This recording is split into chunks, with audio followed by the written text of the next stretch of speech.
Hello, hello. We're going to begin the program here shortly. Hang on. Got a good show for you tonight.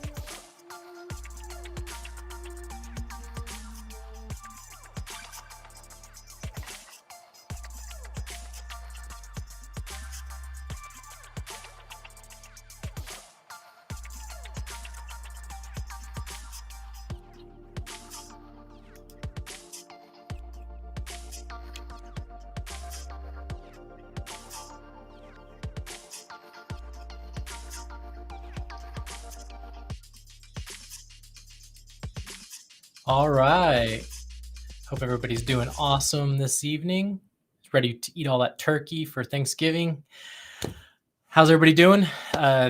Welcome to episode 2 of War Stories from the Frontlines of Work in America. And I was hoping to have a guest on tonight, but it didn't work out. But I have an awesome story. Actually, a couple. I have one that's kind of like a what the hell story, and then I have one that's actually a pretty funny story. And I'll start with the what the hell story. So I was doing a VA loan, and it was a really difficult loan to do, and we kept having trouble with the appraisal process. And this was for a disabled vet, and so I didn't mind going the extra mile to get out there and help out. So me and the realtor who actually referred this loan to me went out and we scraped paint chips. For some reason, these appraisers and the VA appraisal process, really all the government loans, are just insane when it comes to chipped paint for some reason. So we went out there, we scraped off the chip paint, got it all looking good. We painted it back over so it was nice and sealed up, just looking great. Get the appraiser back out there. And what does he do? He's like, well, the deck looks good. It was a deck cover. So he's like, the deck cover looks good, but there's chip paint everywhere. And so now you're going to have to clean up all the chip paint all over the ground. And we were like, oh my gosh, what the hell? And so we had to go out there and we had to contain all the chip paint that was on the ground. It wasn't lead based. So I don't know what he was tripping out about, but nevertheless, we went out there. We had to sweep up all the chip paint. It was sweeping up and pick up each individual little chip paint piece.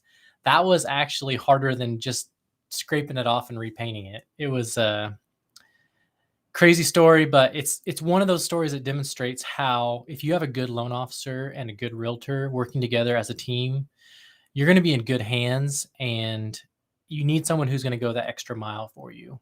Everybody's situation is a little bit different, but if you are in the right hands from the start, that's what's going to separate just being another number versus being somebody who you can be friends with down the road. Most all of my clients, I try to, be a friend to them after the transaction's over, adding them on social media, checking them, helping them with payment stuff or just questions that they have. I have a service called HomeBot that allows them to check on the equity of their home. All those things are little things that go above and beyond. When you work with a local mortgage broker versus, a bank, a credit union, someone like that, you're working with someone who is in your community, sees you as more than just a number.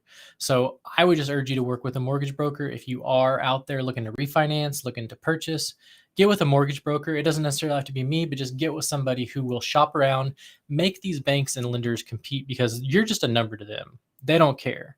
So they don't care. They have no love for you, have no love for them.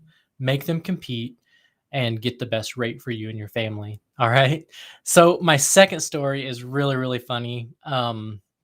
So I was at this company dinner with a friend of mine, and the friend of mine is really, really kind of strange and odd, and so I have a tendency to draw some weird people into my life. I don't know, I don't know what it is, but so we were at a dinner and we were eating and we were talking about The Office. I don't know if any of you out there have watched The Office. Hit up the chat if you have. Office. It's a great show. So we were talking about how every office has each of the different characters, and like, who do you think is what character came up? And I was like, well, I think I'm kind of maybe a hybrid between Jim and Michael. I said I have a lot of Michael tendencies because I'm kind of goofy, and I said, but every office has a Dwight, and uh, and then my friend who was with me said, well, I don't think our office has any type of any Dwight, and that's when I knew, and I was like, and then I said, you know what? If you don't think your office has a Dwight, then that means you're the Dwight. And the whole table was just busting up laughing. It's true. If you do not think that your office has a Dwight, guess what? You're the Dwight. So if you haven't tuned in The Office, I highly recommend it. It's a great show, especially if you're in an office atmosphere. You're going to love it. It's very, very funny. It's a little dry humor, and a lot of my humor is a little dry, so I get it. So I would give it maybe two seasons. Okay, the first season is a little weird, getting used to it, but by the second season, you're gonna love it, and you're gonna be hooked, and you're gonna watch the whole thing. So those are my two stories. I try to keep this really brief. I don't want to take up all your night. I just want to have these little stories. Next week, I'm going to do my damnedest to have a guest to come in and tell us their stories. That's my goal for this, is to have guest people come in. I don't want it to just be me blabbering about my job. I want you guys to come on, tell me your funny stories, tell me your stories that are like, oh my God, the eye roll stories, because we all have them. So hopefully you guys like this. I'm trying to get my creativity going in this crazy mind of mine. I'm all over the place. I have a little bit of ADD, but trying to put out some good content for you guys. Let me know how I can improve it, how I can make it better. If you haven't subscribed yet, follow the link to my YouTube channel, subscribe. You're watching this thing grow.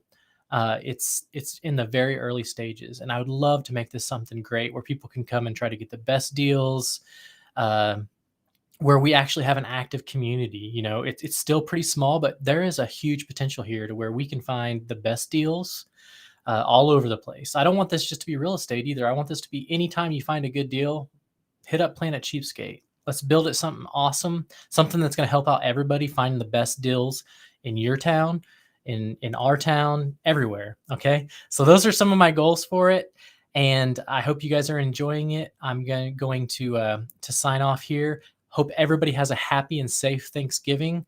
Don't eat too much turkey. Chew it all up. Don't want to hear about anybody having to get the Heimlich maneuver done. So yeah, take care. See you guys.